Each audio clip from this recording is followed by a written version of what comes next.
De hoop dat we een krachtig antwoord kunnen geven op de crisis, die is vandaag door Wilders de grond ingeboord. Ik kan niet anders zeggen dan dat 16 miljoen Nederlanders vandaag daardoor in de steek zijn gelaten.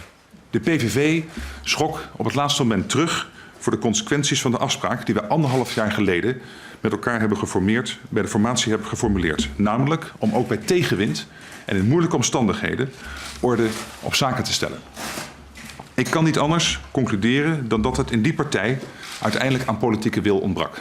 Ik denk dat het tijd is om nou de kiezer in Nederland via de stembus te laten bepalen hoe Nederland er in de toekomst uit moet zien. Moeten we, zoals CDA en VVD willen, luisteren naar de dictaten uit Brussel en daarom onze mensen en ook onze AOW'ers laten bloeden in een portemonnee? Is dat wat Nederland wil? Of kan het ook een tandje minder? Kunnen we ook niet op 3% tekort volgend jaar uitkomen, maar op een ander percentage? En kunnen we niet ook veel anders bezuinigen?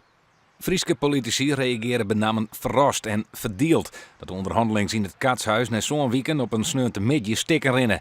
Ek verharren is nog een soort onduidelijk. Ik voorspel haast dat het over en uit is. Ik hier toch dat ze eruit komen zoomen. Want het zou een keer eerder ploffen en dat barren net. Dus ik dacht, dat als Wilders dan nou door de pomp gaat.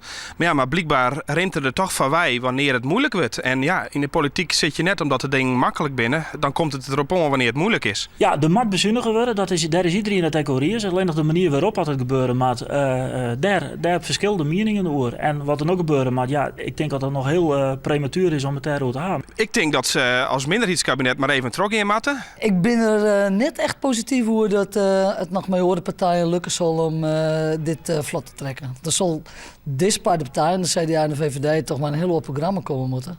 En als er zal het verkiezingsweer is mijn voorspelling.